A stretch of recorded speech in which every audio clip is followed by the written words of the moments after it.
Hello and welcome to another episode of Glory of Golden State Gaming. I'm your host, Swamp Swimmer, and with me, as always, shout out to Wargaming from the Balcony, the Waldorf to my Statler, Vespacian. One of the greats. Hi, everybody. I think it's time. I think it's time we play our favorite game. What would this character be in the world of the Ninth Age? What would Batman and Robin be in the Ninth Age? Whoa. I mean, I guess. So, like, you always think about it ahead of time. What do you think? I actually didn't think about this one, so I'm going off the cuff here. Okay. He has to be in like a Gotham-esque city, so like a city kind of riddled with crime, right? Yeah. And he's a rich person. So is it a vermin swarm? Is he a dread elf, or is he just in the Empire of Sonstal? Yeah, those seem like the three most likely. It's kind of like a crime-ridden, corrupt city where he's one of the elite, but trying to fight crime. It feels like more of an Empire feel, but admittedly, like this is a human story, right? So it's sort of it takes a lot to get it out of the Empire feel, I guess. I'm feeling he's in the corrupted city in Avarice, because it's like so big. It's like got this underbelly of crime and stuff like that. But then Robin is a halfling. Okay. His halfling ward.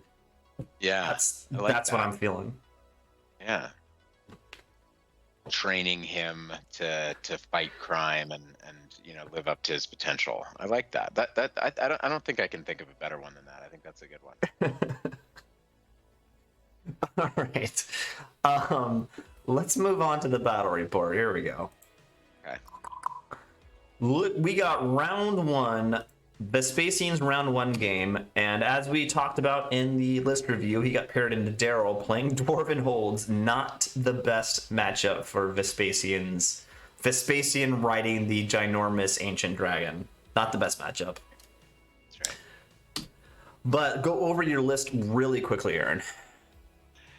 Yeah, so General on an Ancient Dragon, Prince on Crown of the Wizard King, Great Weapon, and Obsidian Rock, Master Cranach Tower BSB, Double Aether Icon, Master on Divination, so with the two other wizards, he gets 24-inch range, 28 Seaguard with Rending, full command, 20 Citizen Spears, Musician and Champ, 5 Reavers with Bows, 21 Lion Guard, full command, Banner of Becalming, 15 Queen's Guard with Spear, Musician, Sky Sloop, 2 Seaguard Reapers. Yeah, a lot of this seems like the greatest hits for you. It's got, you love your Sea Guard, you love your Lion Guard with the Becalming Banner. I think you don't love tactically, but you love the model of your Ancient Dragon. Yeah. And you got the Master of the Cranach Tower BSB and a Mage on Divination. I think this is your greatest hits, but with the big dragon, which I think is a great list. Yeah. Yeah. I was excited to get that model on the table, and hopefully everybody enjoys seeing it through the battle reports.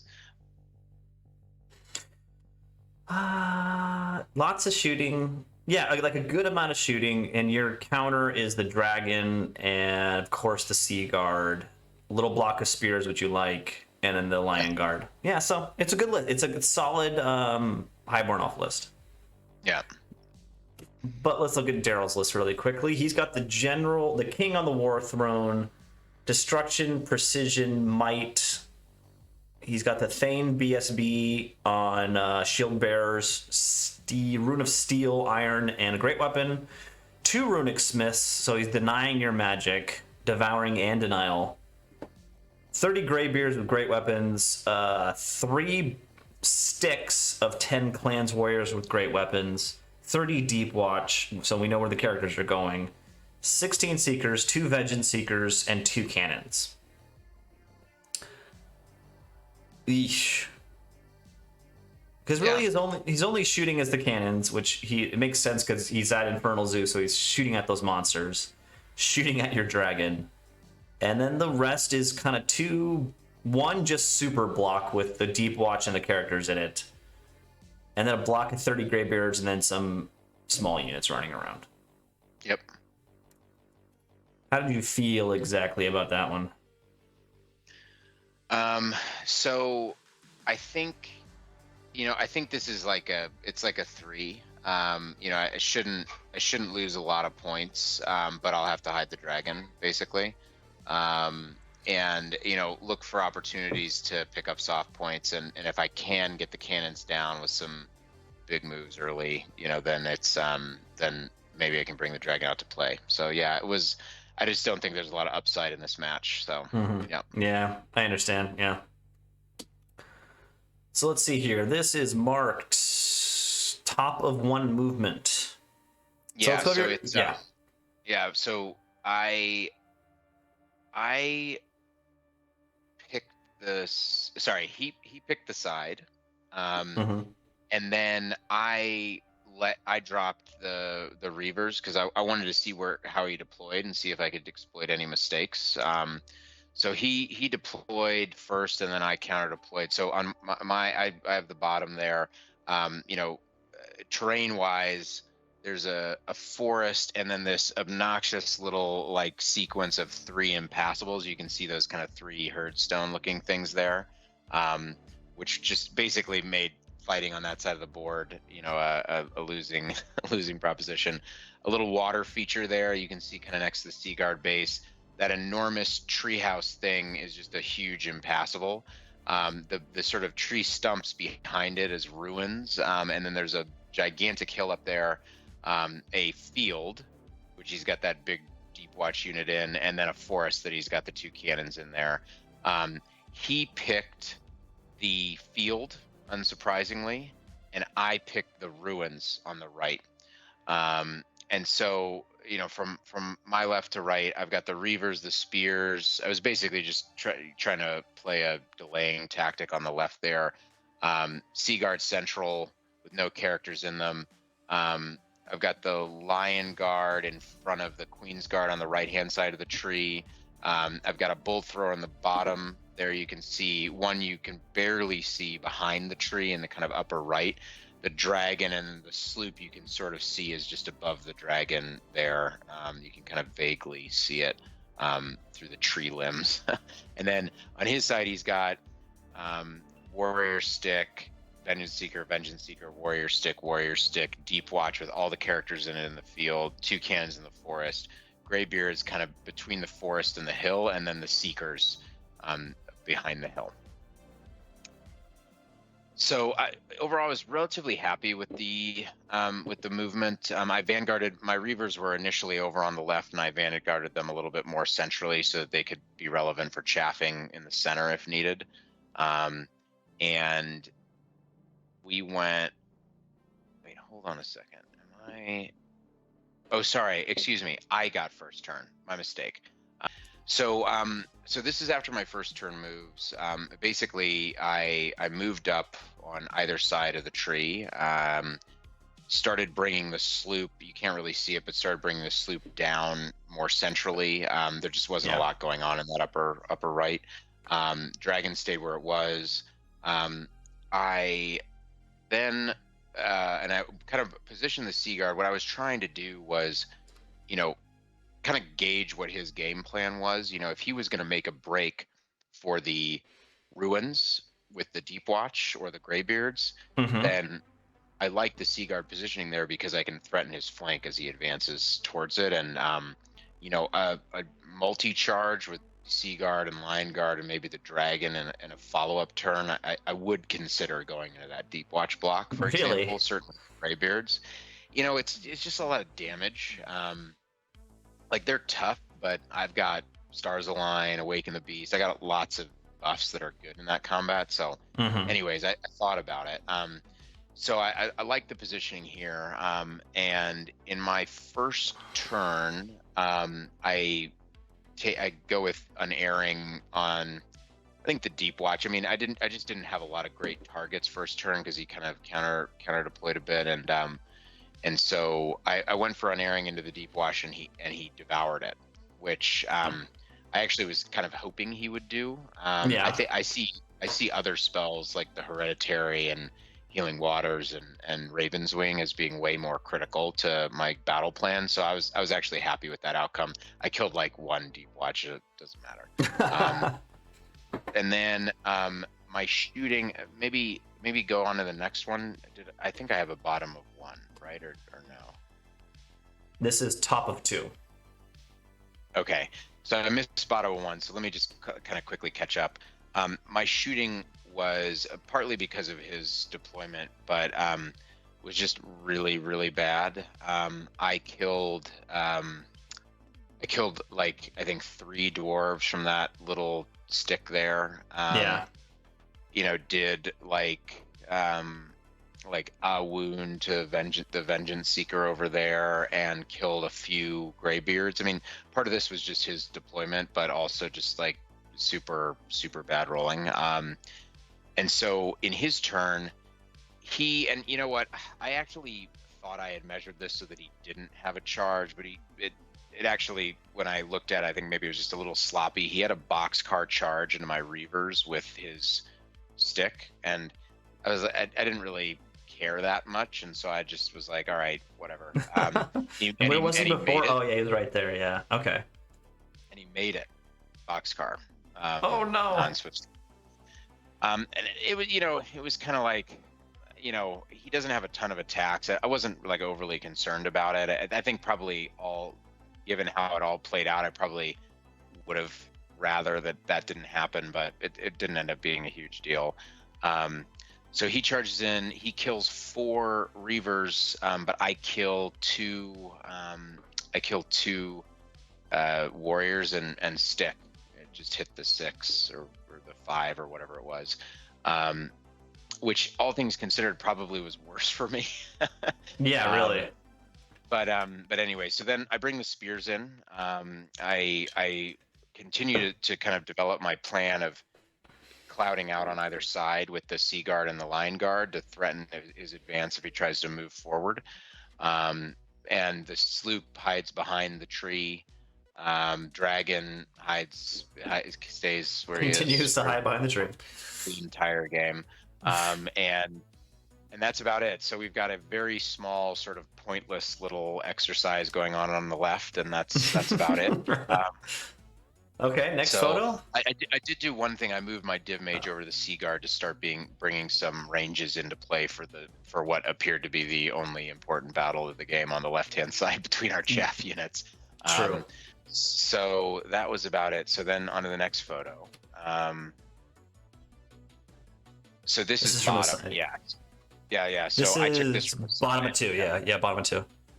Yeah. So he basically doesn't move the Deep Watch block. He basically doesn't move most of his army, but he does charge with one of the sticks into the Reavers. He didn't charge with that other one because I had gotten into cover volley range. So that was smart. And he just kind of moved it up so there was an auto charge next turn. And that is about it. As far as his magic, his magic is all combat buffs, so there's not much here. Yeah, I think in my turn too, I started to pick on the Greybeards a little bit, and that was about it.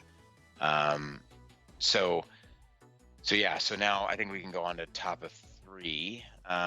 So what happened with that combat there was he killed the Reaver, which fought his charging stick out of combat, right?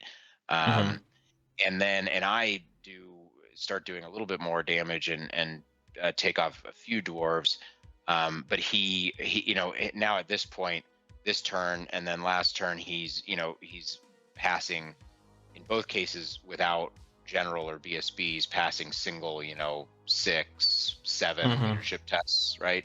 And sticking them. And so what do I do? I kind of continue to adjust and follow the plan. I do back the Sea Guard off a little bit because he did shuffle his Deep Watch off a bit, so I just didn't want to give him even a boxcar into them. The sloop continues you can kind of see the wing of the sloop behind the dragon there. Yeah. It's kind of continuing to move around, doing not much of anything.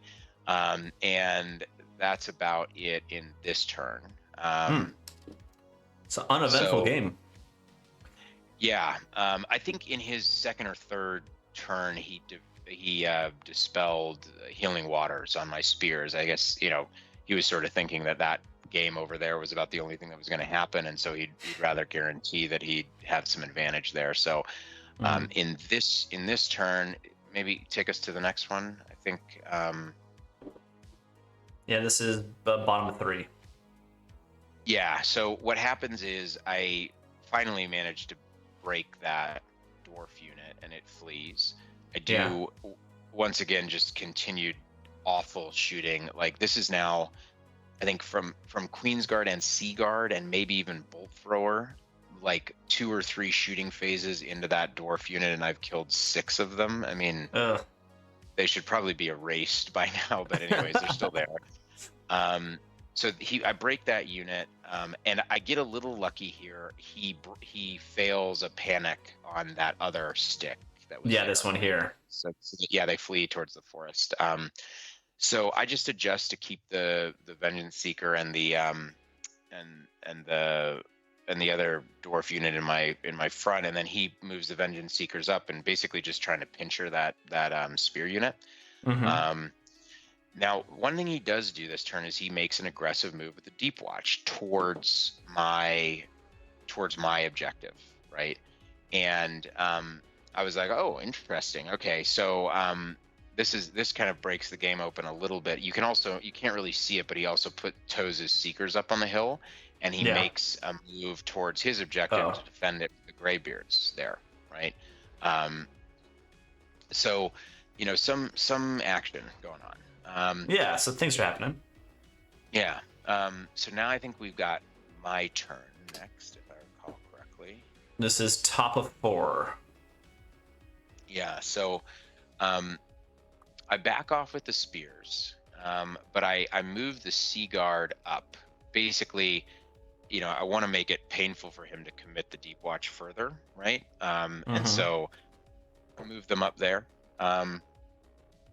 I back off my Lion Guard and my Queen's Guard, but the Lion Guard are still maybe like a 9 or a 10 charge for the Deep Watch, which that's was a totally little doable. Yeah, that's totally doable. Yeah, and it's a big downside for me because if he hits that, then he goes through the Lion Guard and into my objective, which is tough, right? So. So I was getting a little nervous up there. I backed the spears off on the left. He did rally that this stick here. Yeah, exactly. So now do we have I can't remember if we do have a bottom of. This is top of 5. Top of 5, yeah. So what happened in my 4 was I go for and get a Raven's Wing on the Lions, and so I am able to pull them out of range. Oh, nice. Yeah, it was like by a millimeter. What I was really trying to do was to pull them forward past the Deep Watch, right? So that I'd have them kind of like around on that hill somewhere. But by like a millimeter, and we measured this a few times, he had prevented it. I don't think he planned that; it just happened that way. Yeah, but I would have loved to have the Lions there because that would have been, I think, game changing, but it didn't work out. Seaguard redress ranks and shift so that they can shoot and kind of help the spears, but also start getting some thoughts of going into that objective.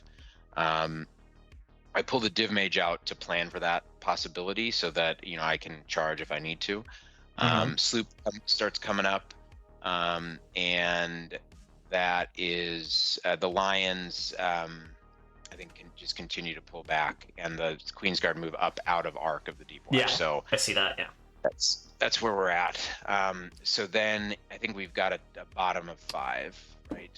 Yeah, bottom of 5. So yeah, so now you can see with all of that shooting, I finally managed to get that one Vengeance Seeker that had been wounded in turn 1 down, right? So he died. I get a big Fate's Judgment off on the other Vengeance Seeker and do a single wound, and then fail to kill with the shooting and the sloop and all that, which was just obnoxious. And then in his turn, he makes a little bit of a mistake. He charges with the Vengeance Seeker first, which allows me to flee the charge with the spears. So I do that because otherwise I would have been dogpiled by the Vengeance Seeker and 2 sticks. In this case, I'm able to get away, which is nice. Okay. And then he kind of moves over, I don't know exactly what he was doing with that little chaff stick there, but he then turns the Deep Watch around to face my Sea Guard, right? So he's given up on my objective and is looking to defend his, right? And you can see I did do a little bit, I can't remember exactly what it was, but I've been picking away at these Greybeards. So right now they have... big unit, yeah. Yeah, it looks like they have like 23, maybe 22 left. So this is where this is bottom of 5. So we're going now into my top of 6, and I don't have any pictures, so I apologize for that. But let me explain what happens.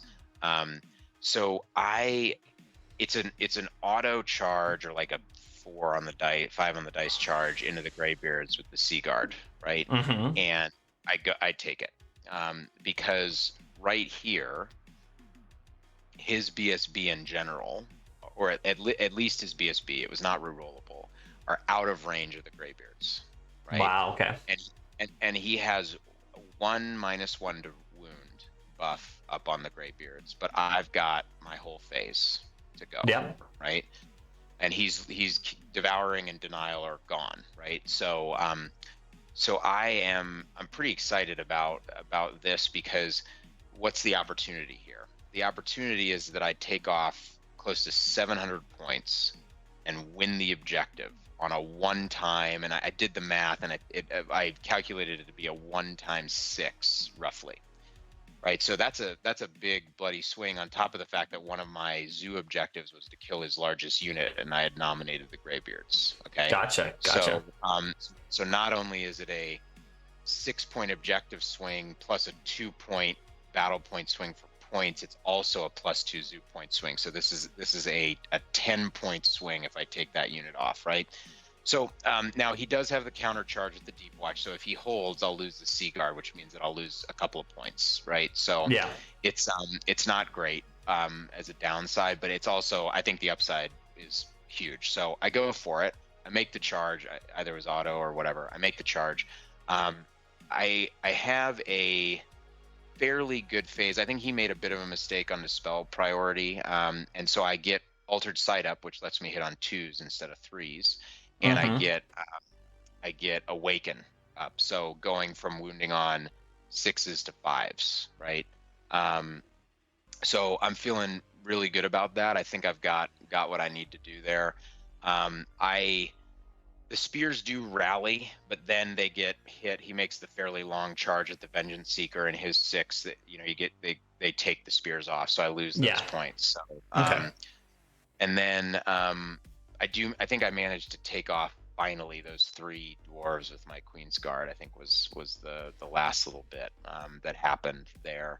And then in the big combat, I do a lot of damage. I think I kill like 10 or 11 or 12 Greybeards.